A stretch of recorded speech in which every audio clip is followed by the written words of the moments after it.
brought you by Silver Pumps and Motors. Top quality और consistent performance के लिए सिर्फ सिल्वर पंप्स नाम याद रखना. బీసీ రిజర్వేషన్ పై బీజేపీని టార్గెట్ చేసిన కాంగ్రెస్ నేతలకు కౌంటర్ ఇచ్చారు ఆ party deputy floor leader Payal Shankar. అనేమన్నారో చూద్దాం. బీసీ రిజర్వేషన్లపై కాంగ్రెస్ కి చిత్తశుద్ధే లేదు అన్నారు ఎమ్మెల్యే పాయల్ శంకర్. ఒకసారి బిల్లు అని మరోసారి ఆర్డినెన్స్ అంటూ గందరగోళం సృష్టిస్తున్నారని మండిపడ్డారు. ప్రజల్ని మభ్యపెట్టేందుకే సీఎం ఢిల్లీ యాత్రలు అంటూ విమర్శించారు. మతపరమైన రిజర్వేషన్లు రాజ్యాంగపరంగా అమలు కాలేవు అన్నదే బీజేపీ రాష్ట్ర అధ్యక్షుడు రామచంద్రరావు చెప్పారు అన్నారు. పాయల్ శంకర్ వ్యాఖ్యల పూర్తి సారాంశాన్ని మా సీనియర్ కరెస్పాండెంట్ విద్యాసాగర్ అందిస్తారు. అంశంపై BJP versus Congress tug of war నడుస్తుంది. ఇటీవల బీజేపీ రాష్ట్ర అధ్యక్షులుగా ఉన్న రామచంద్రరావు చేసినటువంటి వ్యాఖ్యల మీద కాంగ్రెస్ మంత్రులు కావచ్చు, కాంగ్రెస్ నేతలంతా కూడా మండిపడుతున్నటువంటి వేళ దీని మీద స్పందించేందుకు BJP deputy floor leader Payal Shankar garu ఉన్నారు. బీజేపీ 42% రిజర్వేషన్ల మీద కుట్ర చేస్తుంది, అందుకే 9th షెడ్యూల్లో చేర్చడం కుదరదంటూ బీజేపీ రాష్ట్ర అధ్యక్షులు కామెంట్ చేశారంటూ మంత్రి పొన్నం కావచ్చు, అదేవిధంగా కాంగ్రెస్ నేతలు బీజేపీని సాకుగా చూపిస్తున్న పరిస్థితి ఎట్లా చూస్తారు? కాంగ్రెస్ పార్టీ కుట్రలని ఆ రోజు మేము శాసనసభలో ఆ రోజు నేను బహిర్గతం చేశాను. శాసనసభలో బిల్లు పెట్టినటువంటి చర్చ సందర్భంగా భారతీయ జనతా పార్టీకి సంబంధించిన 8 మంది శాసనసభ్యులం ఆ బిల్లుకు సంపూర్ణ మద్దతు ప్రకటించారు. ఆ రోజే నేను ఒక విషయాన్ని స్పష్టంగా చెప్పిన, మీకు బీసీలకు 42% రిజర్వేషన్ రావడం ఇష్టం లేదు, అందుకే రాజ్యాంగం వ్యతిరేకిస్తున్నటువంటి ముస్లిం అనే పదాన్ని మీరు దాంట్లో బిల్లులో జోడించారు.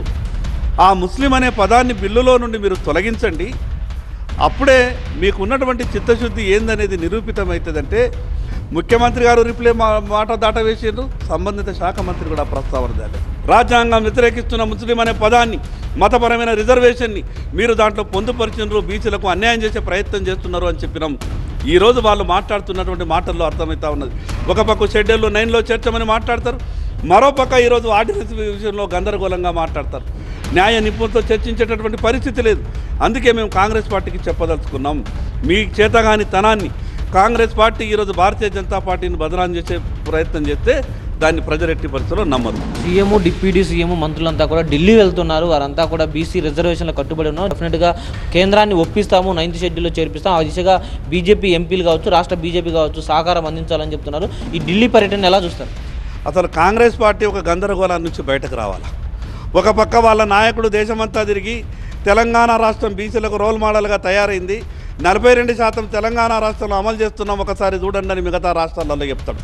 వీళ్ళేమో తెలంగాణ కాంగ్రెస్ పార్టీలేమో రాహుల్ గాంధీ దగ్గరకు పోయి దరఖాస్తు తీసుకొని ప్రధానమంత్రి గారి దగ్గరికి పోదాం, మా రాష్ట్రంలో అమలు చేసే ప్రయత్నం చేస్తామని కాంగ్రెస్ పార్టీ చెప్తారు. మా రాష్ట్ర పార్టీ అధ్యక్షులు ఏమన్నారు? రాష్ట్ర పార్టీ అధ్యక్షులు ఉన్నటువంటి చట్టాల్లో లొసుగులు చెప్పేటటువంటి ప్రయత్నం చేశారు.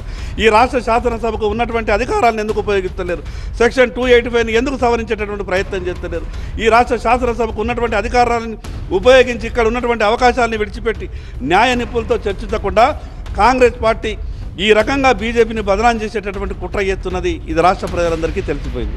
అది డెఫినెట్గా రాష్ట్రంలో కాంగ్రెస్ బీసీలకు అన్యాయం చేసే దిశగా కుట్రలో భాగంగా రిజర్వేషన్ అంశాన్ని ప్రస్తావనకు వచ్చింది. అదేవిధంగా బీజేపీని బదనాం చేయాలన్న ఉద్దేశంతో ఇలాంటి ప్రయత్నాలు చేస్తుందంటూ కూడా BJP deputy floor leader Payal Shankar చెప్తున్న పరిస్థితి. కెమెరామెన్ శేషుతో విద్యాసాగర్, TV9 హైదరాబాద్.